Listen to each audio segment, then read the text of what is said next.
կրթությունն է, որը թույլ է տալիս նաև զգալ իշխանության սահմանները,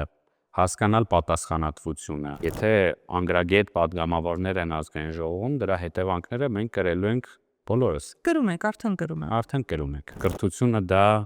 պատվաստում է ամենաթողության դեմ։ Երկրի ղեկավարը կամ ոլորտի ղեկավարը միգուցե չունի բավարար փորձ կամ գիտելիքներ, եւ դա չափազանց վտանգավոր է։ Սակայն ել ավելի վտանգավոր է, երբ որ չկա մասնագիտացված թիմ, հետեւաբար դու պետքա քո կոստյումը քո չափով կարես։ Կրթությունը չի երաշխավորում լավ կառավարում, բայց կրթության բացակայությունը գրեթե միշտ երաշխավորում է ձախողումը։ Եթե ղեկավարը չի կարողանում տիրապետել իր էմոցիաները, չի կարողանում կշռադատված որոշում կայացնել, թուլություն է դրսևորում, ապա դա ուղիղ հետևանք է նաև երկրի եւ բնակչության վրա։ Ողջույն, ուզում եմ ձեզ ուղղել մի անկեղծ հարց։ Արդյոք կհամաձայնեք, որ օրինակ ձեր վիրահատությունը անցկացնի մի մարդ, ով հիասքանչ է, բարի մարդ, գրեթե հրեշտակային կերպար, առաքինի պահվածքով, կեցվածքով եւ իհարկե թախծոտ աչքերով, սակայն կա մի բայց, նա չունի բժշկական կրթություն եւ ձեր վիրահատությունը թերևս նրա կյանքի առաջին դեպքն է լինելու, երբ նա կդիպչի լանցետին ու պինցետին։ Կհամաձայնեք դառնալ նրա առաջին պացիենտը։ Նույնը վերաբերում է բոլոր այն մասնագիտություններին, որտեղ մարդկանց որոշումներն ու արարքները անմիջականորեն անդրադառնում են տասնյակ հազարավոր մարդկանց կյանքերի ու ճակատագրերի վրա։ Արդյոք կրթությունը կարևոր է նաև կառավարչական աթոռներին նստելիս։ Արդյոք փորձը այն հմտությունն է, որ անմիջականորեն ազդում է մեր անվտանգության ու կյանքի որակի վրա։ Այսօր այս մասին ենք խոսելու եւ իմ զրուցակիցն է իրավաբան, իրավաբանական գիտությունների թեկնածու Լևոն Սարգիսյանը։ Բարև ձեզ։ Բարև ձեզ, Ամալիա ջան։ Կրթություն, շատ նորաձև է կրթությունը, այնուամենայնիվ այսօր մենք տեսնում ենք շատ առանցքային դերերում մարդկանց, ովքեր ոչ թե չունեն համապատասխան կրթություն, այլ բարձրագույն կրթություն առհասարակ։ Սա այլևս դեմոդ է կրթություն ունենալը, թե այնուամենայնիվ անհրաժեշտություն։ Տեսեք, որպեսզի ձեր հարցի բովանդակության անդրադառնանք, առաջարկում եմ մի հատ փորձենք ինքներս վերլուծել եւ հասկանալ ինչ է կրթությունը առհասարակ, այ որ ասում են կրթություն։ Չէ՞ որ կարծում եմ Հայաստանում բարձրագույն կրթության սփռումը կարծում եմ բարձր մակարդակի վրա է, բայց կրթության որակը եւ կիրառելիությունը ցավոք սրտի ոչ, որովհետեւ չկան ուղիղ կապեր համալսարանների եւ աշխատաշուկայի միջև, համալսարանների եւ պետական կառավարման միջև։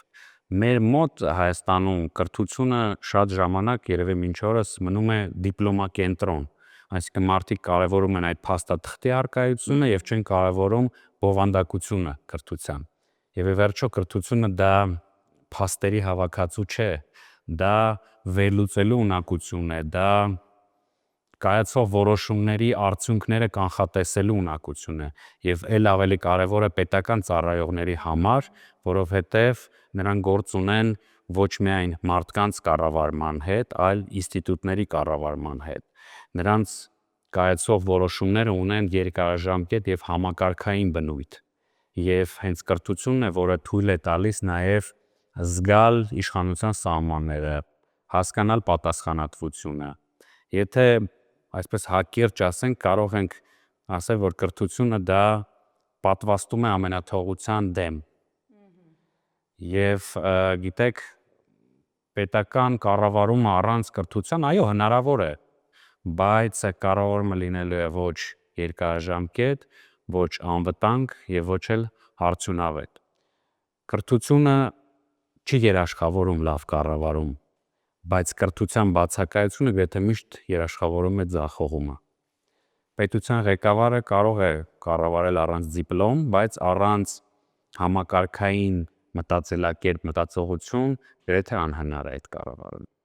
Վերադառնամ ձեր խոսքի առաջին հատվածին, որտեղ ասացիք, որ շատ պարագաներում բարձրագույն կրթությունը դա պարզապես փաստաթուղթ է եւ չի երաշխավորում որոշակի պատրաստվածություն, ինֆորմացիա, գիտելիք, իսկապես այդպես է եւ շատ առանցքային մասնագիտություններում մարդը արդեն լիարժեք ունի այդ փաստաթուղթը բարձրագույն կրթության, երբ դուրս է գալիս իր իսկ մասնագիտական դաշտ, նա մերկ է, որովհետև ստացած ակադեմիական կրթությունը մեր իրական աշխատանքային դաշտին շատ հաճախ չի համապատասխանում։ Նույնը կարող եմ ասել նաև լրագրության առումով, լրագրողի բարձրագույն կրթությունը եւ այն ինչ ենթադրում է քո հիմնական աշխատանքը շատ հաճախ հակասության մեջ է լինում եւ ուսանողը պատրաստ չի լինում։ Լիարժեք համաձայն եմ, թեպետ շատ օրինակներ եմ բերում, այսպես պոպուլար օրինակներ, երբ որ հատկապես ձեռներեցության բիզնեսի մեջ, երբ որ կան մարդիկ, ովքեր չունեն բարձրագույն կրթություն, բայց հասնում են փայլուն արդյունքների։ Սակայն բոլոր վերլուծությունները եւ վիճակագրությունը ցույց է տալիս, անգլերեն լավ բառ կա outlier-ը կոչվում, այսինքն դա բացառիկ դեպքեր են։ Նրանք հաճելի են, նրանք հնչյուն են, նրանք մենք լսում ենք, լսելի են, բայց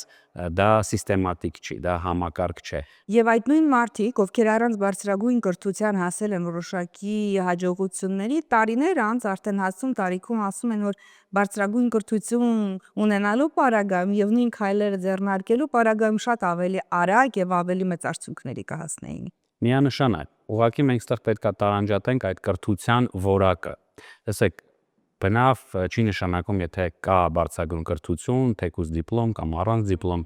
էական չէ, եթե կրթության տակ չկա բովանդակություն, ապա մենք խոսել որևիցե փոփոխության, էական ազդեցության մասին չենք կարող։ Այո, լինում են դեպքեր, երբ որ բարձրագույն կրթությունը կարող է խանգարել մարդուն։ Դա այն դեպքերն է, երբ որ կրթությունը հետ է մնացել իրականությունից եւ չի պատասխանում այսօրվա արտահրավերներին, պահանջներին եւ ոչ ստանդարտ գործողությունները, ոչ ստանդարտ մնացելակերպը որպես մրցակցային առավելություն է դիտվում, բայց կրկին անգամ սա բացառություն է։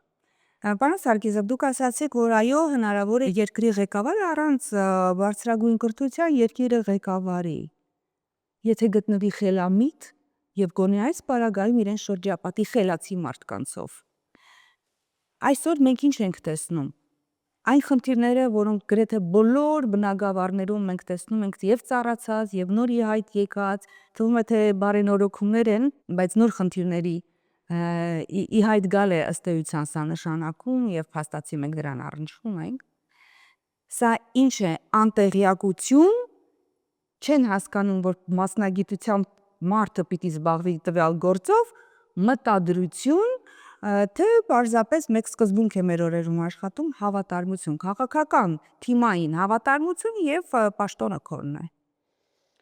Շատ ճիշտ նկատեցիք, եթե մենք դատում ենք արդյունքներով եւ նայում ենք այն ոլորտները, որոնք որ պետքա կարգավորեն պետական գործիչները, ապա մեղմ ասած ոչ բավարար վիճակում են, եթե չասենք ձախողված վիճակում։ Եթե մենք նայենք մեր նախարարների օրինակ կենսագրությունը, կրթությունը եւ այն ոլորտը, որտեղ որ նրանք գտնվում են եւ համակարգում են, տեսնում ենք, որ իրար չեն համապատասխանում։ Այլ հարց է, որ իրոք մեզ մոտ կադրերի պակաս կա, որակյալ, կրթված, պատրաստված կադրերի պակաս կա, որովհետեւ ճիշտ նշեցիք, նրանք փոխարինվում են հավատարմություն ունեցող կադրերով։ Հավատարմությունը վատ բան չէ, դա շատ դրական հատկանիշ է եւ պետքական բան է, բայց չի կարելի առաջնորդվել միայն հավատարմությամբ։ Եթե դու առաջնորդվում ես քո կարիերայի զարգացման համար միայն հավատարմությամբ, մնացած բոլոր որակները դառնում են ոչ էական։ Եվ միայն հավատարիմ լինելը բերում է բազմաթիվ ռիսկերի։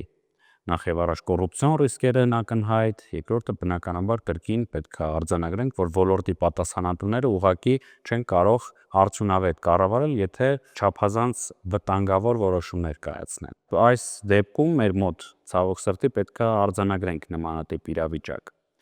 Եվ միայն վստահելի մարդիկ, նրանք հարմար են իշխանության համար, բայց չափազանց վտանգավոր են պետության։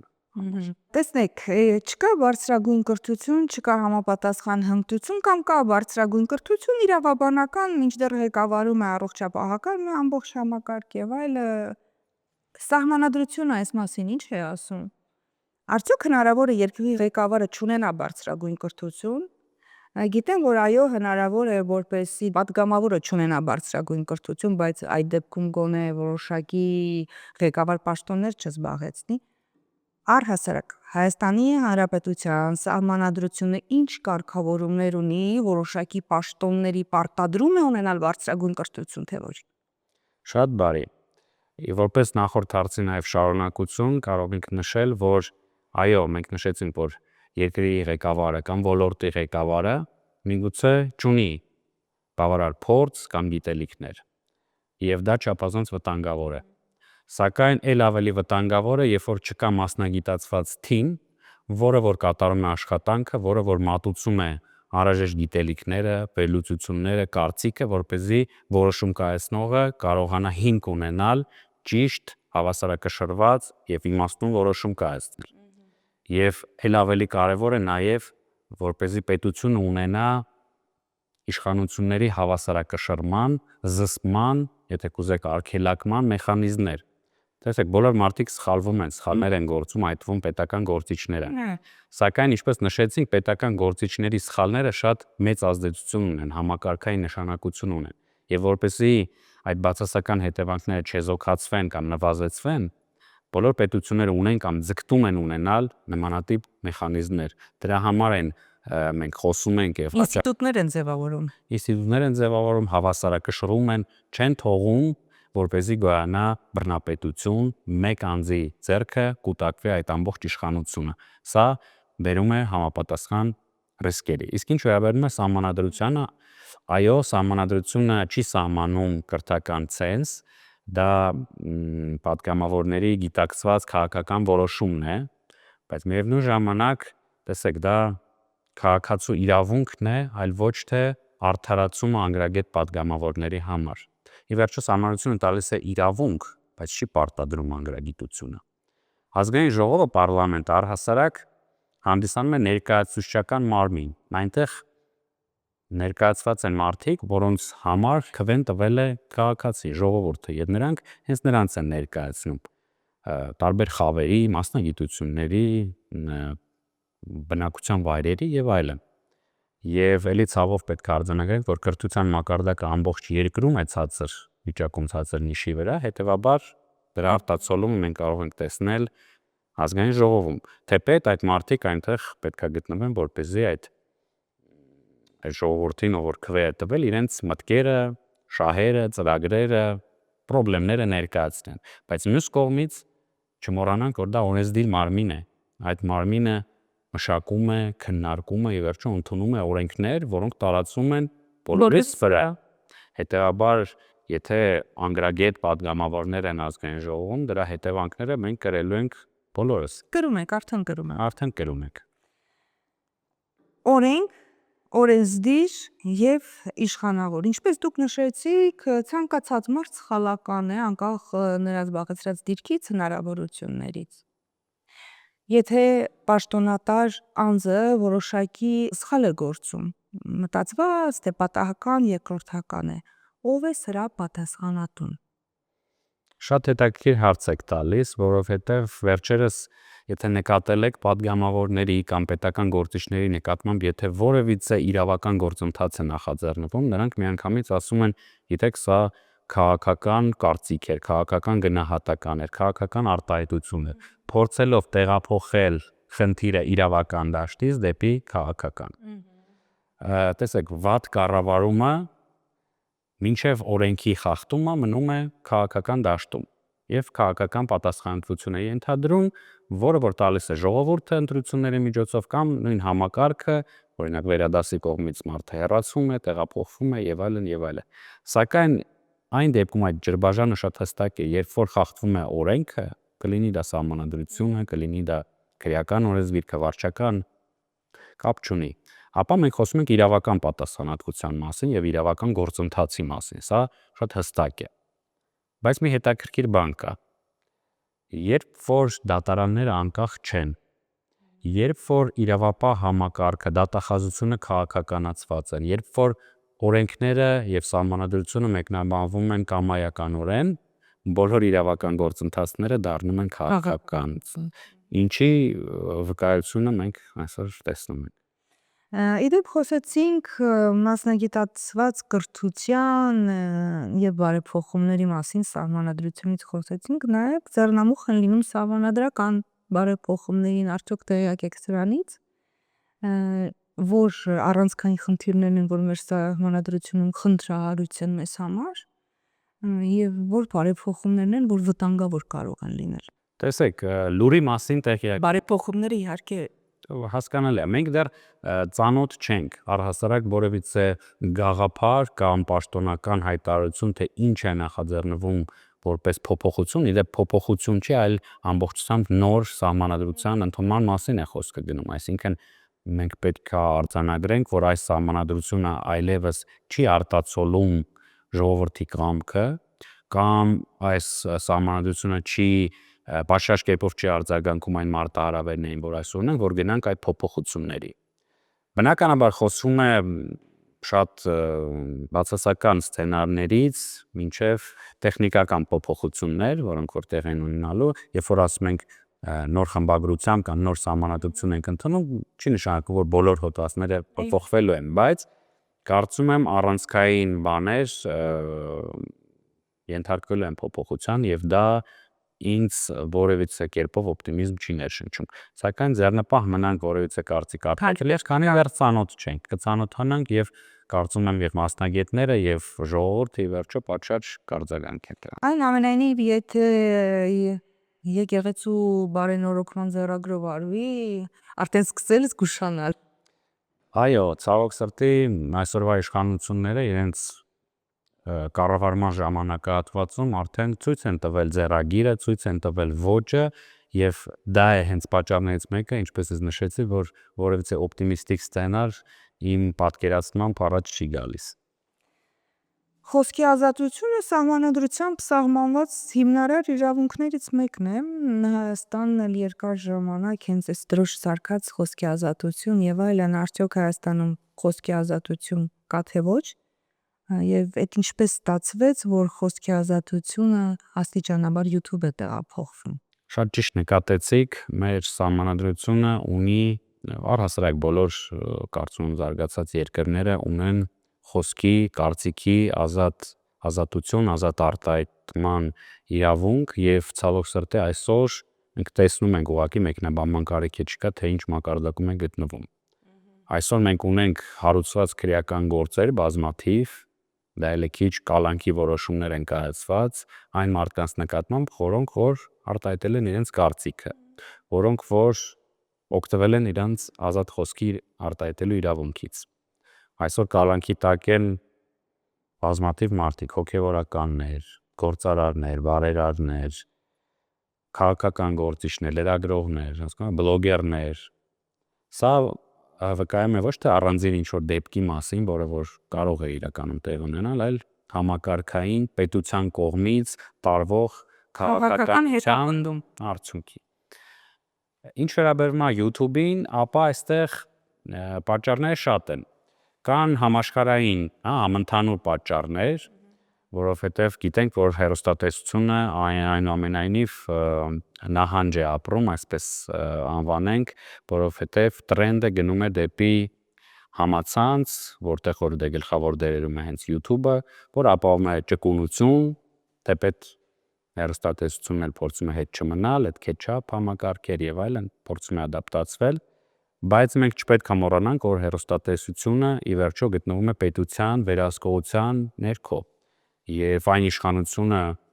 ում դուրեկան չի գտնվի այս կամ այն ալիքը, կարող է որոշում կայացնել լիցենզիան հետ կանչելու, հեռարձակումը դադարեցնելու, ուղղակի փակելու։ Հետևաբար մարդիկ ձգտում են դեպի անկախ ինքնակառավարվող հարթակներ, որոնցից մեկը YouTube-ն է, որտեղ կա թափանցիկ կանոններ, հստակ մեխանիզմներ, որտեղ որ նրանք պարզապես կարող են իրենց կոնտենտը ներկայացնել։ Եվ որոշ առումով, այո, սա պարտադրված միգուցե փախուստ է։ Բարբերաբար խոսք են տալիս, որ YouTube-ի մոնետիզացման հարցը Հայաստանում կկարգավորվի, դրանից հետո Վրաստան ինչպես միշտ մեզանից առաջ չկավ, արդեն քանի տարի է այնտեղ մոնետիզացիան աշխատում է, Հայաստանում ոչ, որևէ սոցիալական հարթակ ըստ էության Հայաստանում մոնետիզացիայից դուրս է։ Ինչու՞, ինչ է պետք անել սրա համար, ինչը չի արվում եւ միգուցե այստեղ միտում կա, որովհետեւ եթե մոնետիզացիա արվի, ապա այո, սոցիալական մեդիան ավելի լայն հնարավորություններ կունենա, հետևապես ավելի բարձր կխոսի։ Տեսեք, մասնավոր դեպքերում ալիքները հնարավորություն ունեն ինքնուրույն բանակցել YouTube-ի հետ, ներկայացնել իրենց կոնտենտը, ծավալը, դիտումները եւ այլն եւ ստանալ այդ մոնետիզացիա իրավունքը եւ վաստակել որոշակի եկամուտներ, բայց սա կոնկրետ մասնավոր դեպքերի մասին է խոսքը գնում։ Մեր իշխանությունները սիրում են շատ հաճախ ասել, որ նրանք բանակցում են միջազգային խոշոր ընկերությունների հետ, որպեսզի նա մուտք գործի Հայաստան, ապրանքներով, ծառայություններով եւ այլն, բայց երբեք չեմ լսել, որ YouTube-ի շուրջ որոշակի հստակություն կամ աշխատանք տարվի, որովհետեւ YouTube-ը թեև շատ հստակ իր ներքին ինքնակառավարող կանոններ ունի, բայց պահանջում է, չգիտեմ, թափանցիկ հարկային ռեժիմ, հստակ մեխանիզմներ այդ մոնետիզացիա ալգորիթմերի աշխատանքի, չեզոք քաղաքական վերաբերմունք այդ հարթակի նկատմամբ եւ այլն։ Այսինքն այստեղ պետք է կատարվի իրոք որոշակի աշխատանք, հսկայական աշխատանք, որը որ կարող է անել հենց պետությունը, հաշվի առնելով մեր շուկայի փոքր լինելը, միգուցե նաեւ բիզնես տեսանկյունից ոչ այդքան հետաքրքիր լինելը, սակայն ամեն ինչ աշխատանքի արդյունք է։ Այսինքն ռեալ է, որպեսզի Հայաստանը նույնպես YouTube-ը Կարծում եմ այո, չկա որևիցե մի երկիր կամ տարածաշրջան կամ բնակչություն, որի նկատմամբ YouTube-ը չուզենա ունենալ ել ավելի շատ ազդեցություն։ Պարոն Սարգսյան, մենք խոսում ենք անդադ կրթությունից, պարզեցինք, որ սահմանադրությունը կրթություն չի պարտադրում, բայց արդյոք մենք կարող ենք ակնկալել առաջ խաղացում, երկրի բարգավաճում, եթե այդպես էլ չկարողանանք ձևավորել կիրթ գրագետ էլիտա։ Այլ տարբերակ պարզապես չկա, կարծում եմ։ Սակայն նույնիսկ ստեղ խոսք պետք է գնա ոչ թե էլիտայի մասին, այլ մենք պետք է ունենանք կրթված հասարակություն, կրթված ժողովուրդ։ Մենք պետք է փորձենք հասնել այն մակարդակի, որ լայն մասսաները ունենան հասանելիություն կրթության նկատմամբ եւ ի վերջո ստանան բովանդակային եւ որակյալ կրթություն։ Առանց դրա անհնար է։ Ի վերջո, երբ որ մենք խոսում ենք իրավական պետության գաղափարի մասին, այն պետության, որտեղ որ օրենքը գերակայում է եւ օրենքի նկատմամբ կա հարգանք, օրենքի խախտումների վերաբերյալ կա պատշաճ վերահսկողություն։ Այդ պետության հասնելու համար ոչ միայն պետք է ունենալ որակով օրենքներ, որովհետեւ ես ինքս ականատես եմ եղել բազմաթիվ երկրներում, դու տեսնում ես հոյակապ օրենքներ են առաջադեմ, ուղղակի ասենց հիանում ու զարմանում ես երկրում այսպես կարգավորումներ կան, բայց ավելի խոր ուսումնասիրում ես եւ հասկանում ես, որ դրանք թղթի վրա են գրած եւ որևիցե կերպ չեն իրականացվում իրական կյանքում։ Հետևաբար իրավական պետության հիմքում ոչ միայն օրենքներն են, այլ մարդիկ են, կրթված մարդիկ են, ովքեր որ կարող են կյանքի կոչել այդ օրենքները եւ ճիշտ կիրառել։ Միգուցե մենք գտնվում ենք ոչ այն մակարդակում, որ ունենանք այդպիսի օրենք, հետևաբար դու պետքա քո կոստյումը քո չափով կարես։ Տեսեք, ինչ որոշակի հասարակական կազմակերպություններ, անհատներ տարիներ շարունակ գոռում են դատավորների լուստրացիա, այս ամբողջ ընթացքում հեղափոխությունից սկսված առ այսօր մենք հասարակության լուստրացիա ենք տեսնում, այսինքն որոշակի մեր պատկերացումների ինքներս մեր մասին փլուզում է տեղի ունենում։ Դժվար էր պատկերացնել թեկուզ սոցիալական հարթակում հայհոյող հայ կնոջ եւ էլի նման շատ բաներ, այսինքն մենք լուստրացիա ենք անցնում ինքներս մեզ, մեր իրական դեմքը, այսինքն կամ էլ մեր երանգները հայտնաբերելով։ Սա տեսնելով ձեր գնահատականը մեր հասարակության կրթվածության մակարդակի եւ արդյոք դրա անելիքներ շատ ունենք այս ուղղությամբ։ Միանշանակ 18 թվականից մինչ այսօր ես կարող եմ արձանագրել, որ շատերի մոտ կա հիասթափություն, ապաթիա, առհասարակ այս չեզոքությունը վատ իմաստով։ Եվ դա հետևանք է մի շարք գործոնների։ Միգուցե ձեր ասածը եւս ճիշտ է, սակայն կարծում եմ, որ պետության եւ իշխանությունների կողմից անընդհատ այդ ջրաղացին ջուր ավելացնելով, այդ նարատիվները ուղղելով դեպի հասարակությունը վիճակը ահել ավելի է վատանում։ Աշխատանք շատ կա անելու։ Կրկին ըստ վիճակագրությունների եւ ուսումնասիրությունների ինչքան քիչ կրթված է մարդը, այնքան այն որոշումներ կայացնում է էմոցիաների ազդեցության տակ։ Իսկ էմոցիաները գիտենք, որ շատ ժամանակավոր բնույթ են կրում։ Այսօր դու զայրացած ես, այսօր չէ, այս վայրկյանին, այնուհետև տրամադրությունը փոխվում է։ Չի կարելի որոշումներ կայացնել այդ ազդեցության տակ։ Եվ կրկին պետքա շեշտադրենք, որ պետական գործիչների, կառավարիչների համար սա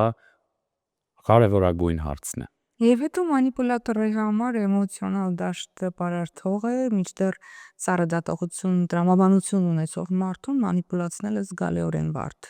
Այո, պատկերացնում եք, չէ՞, միջազգային մենք հարաբերությունների մասին ենք խոսում, անվտանգության մասին ենք խոսում, տնտեսության մասին,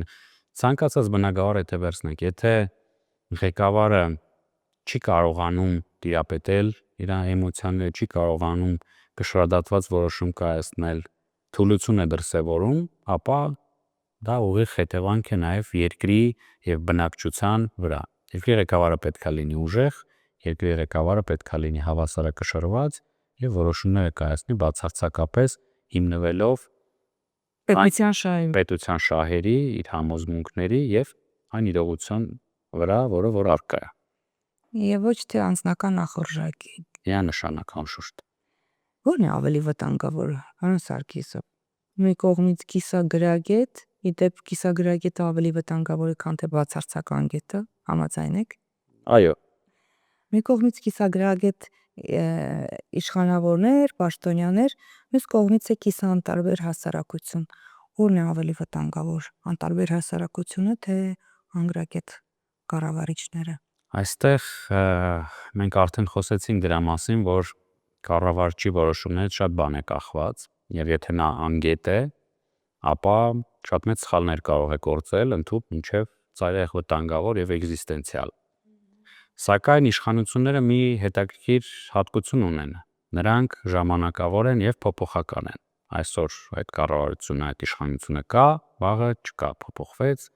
վերադարձավ, չգիտեմ, գնաց։ Մինչդեռ անտարբեր հասարակությունը շատ ավելի ծանր, դժվար երևույթ է եւ անուղղակիորեն կամ ուղղակիորեն հանդիսանում է հենց այդ անգետ կառավարության պատճառը, որովհետեւ հասարակությունը ըստ էության այդ անտարբերությամբ, չգիտեմ, զսպվածությամբ, չեզոքությամբ թույլ է տալիս այդ կառավարությանը վերարտադրվել, գործել, որևիցե կերպ չի արձագանքում, որևիցե կերպ չի վերահսկում, պահանջներ չի ներկայացնում։ Իսկ անգետ իշխանության համար շատ հարմար է ունենալ այդպիսի վիճակում հասարակություն եւ այն ինչ որ մենք խոսացինք քիչ առաջ, գործողություններ է անում այդպիսի անտարբեր պահելով հասարակությունը, որպեսզի նա մնա պառակտված, որպեսզի լինի հիասթափված։ Դա միտումնավոր գործունեության արդյունք է։ Եթե մի հրաշքով հնարավորություն ունենայիք առաջարկելու մի օրենք, որ անվերապահորեն կընդունվեր, նույնությամբ ինչպես որ կառաջարկեիք, ինչ օրենք կառաջարկեիք հայրիս Հայաստանի համար։ Մի քիչ անսպասելի հարց է, քանի որ կարծում եմ մեկ օրենքով բազմաթիվ խնդիրները հնարավոր չէ լուծել, առհասարակ օրենքներով, գիտեք, օրենքի նկատմամբ մենք պետք է ունենանք շատ adekvat վերաբերմունք, այո, օրենքը կարգավորում է մեր հասարակական կյանքը, մեր գործունեությունը, այդ թվում իշխանություն, ժողովուրդ, այդ բաժանումը, կոմպետենցիաները եւ այլն եւ այլն։ Սակայն էլ ավելի կարևոր է, թե ինչ վիճակում է գտնվում հասարակությունը, որ մակարդակում է նա գտնվում եւ ոչ միայն կրթության, այլ բարոյական իմաստով, արձագանքելու ակտիվության, իր երկրի մասին մտածելու մակարդակով։ Դրա համար պատասխանը կլինի այն, որ ոչ մի օրենք էլ մեզ պետք չի, որպեսզի կարգավորենք եւ այս հարցերը լուծենք։ Սա համակարգային աշխատանքի արդյունք է եւ եթե այդ արդյունքում պետք է փոփոխվի, ընդունվի նոր օրենք, ապա դա տրամաբանական է։ Եթե ոլորտը ինքնակարգավորվում է եւ անհրաժեշտություն չկա, ապա անհրաժեշտություն չկա։ Եվ ի վերջո, ինչքան էլ հրաշալի լինի օրենքը, եթե այն չկատարվի, ում է դա հարկավոր, որտեղ մենք այսօր էլ ունենք բավականին ճկուն, հետաքրքիր եւ մարդակենտրոն օրենքներ, պարզապես դրանք չեն իրականացվում։ Մնացել են թղթի վրա։ Այո։ Դուք հիշում եք, պոպուլիզմը հենց դրա մասին է։ Պոպուլիստական կառավարությունները միշտ գալիս են եւ հայտարարում են շատ լավ բաների մասին, թեպետ ոչ բոլոր դեպքերում են բացատրում այդ օրենքների իմաստը, բայց գալիս եւ հայտարարում են, ասում են այսուհետ ծխելը հասարակական վայրերում արգելված է։ Այսուհետ բոլոր ավտոմեքենաներով տեղափոխվող երեխաները պետք է ունենան այդ քար սիթերը եւ այլն։ Առաջին հայացքից թվում է, թե այո, հրաշալի օրենքներ են, հասկանում ենք իմաստը, միտքը եւ այլն։ Սակայն երբ որ հասնում է գործը իրագործման, մենք հասկանում ենք, որ կամ կա ձախողում, կամ ի սկզբանե դա հնարավոր չէր իրականացնել եւ այդ հայտարարությունը անողը եղել է կամ շարժվել է հենց պոպուլիստական նպատակներով։ Որովհետև յուրաքանչյուր օրենք ընդունելուց առաջ պետք է այդ գաղափարը հասունացնել հանրության շրջանակում։ Իսկ հանրությունն ի հասարակություն, որը տեսնում է, որ օրենքը աշխատում է ընտրողաբար, աղամանը չպիտի լինի սեղանին, օրենքը արդեն ծիծաղելի է թվում։ Այ Դուք միացել եք մեր ձևով շարժմանը, ինչու՞։ ես եղել եմ մեր ձևով շարժման, այսպես ստեղծման ակունքներում, կարելի ասել, եւ կարող եմ անկեղծ կիսվել իմ մոտիվացիայով, դրդապատճառներով, մտքերով եւ իսկապես կարծում եմ, որ այսօր լրջագույն խնդիրը, որը որ կա Հայաստանում, դա պառակտված հասարակությունն է, բաժանված հասարակությունն է։ Դեք մեր բնակչությունը այդքան շատ չէ, բայց մենք մեկս մյուսի նկատմամբ չգիտես ինչու լցված ենք ատելությամբ, վիրավորում ենք ամբողջ օրը այս կամ այն կերպով, պիտակավորում ենք, չէ՞, շատերս նկատած կլինենք այս մարդը, ասում ենք, այս քաղաքական ուժի սատարողը, մյուսի է, նախկինը, ներկայը, կամ այս տարածաշրջանից, Հայաստանից, Սփյուռքից է, ունևոր է, չունևոր է, սա բաժանման մեխանիզմներն են, կրիտերիաներ են եւ մենք դա մեկս մյուսի նկատմամբ օգտագործում ենք։ Եվ պարզ է դառնում, որ սա հասարակության հենց կործանման ճանապարհն է։ Միգուցե պետք չի նույնիսկ արտաքին թշնամի, ինչ որ ագրեսիա հարձակում, մենք ինքներս մեզ գնում ենք քայքայելու։ Եվ մեր ձևով շարժման հենց առաջնային եւ առանձնահատուկ գաղափարներից մեկը այն էր, որ ժողովուրդը պետք է միավորվի, հասարակությունը պետք է միախմբվի որոշակի գաղափարների շուրջ, ծրագրերի շուրջ։ Եթե դու ունես միտք, ունես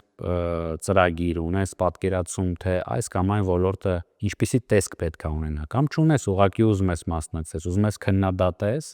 ապա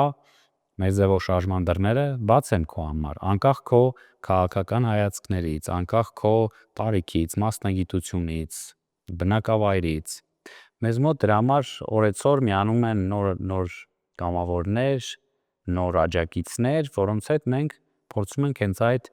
գաղափարների, ծրագրերի շուրջ աշխատել, որովհետև շատ մարդիկ ուզում են հոգ են տանում պետության, ապագայի ճակատագրի վերաբերյալ։ Այսինքն դուք սկսել եք միախմբման գործընթաց։ Այո, միանշանակ այս շարժումը հենց դրա համար է կոչվում մեր ձևով ժողովրդական, ապա քաղաքական շարժում։ Հաջողություն մեր ձևով շարժմանը, շուտապույտ միավորում ամբողջ հայությանը։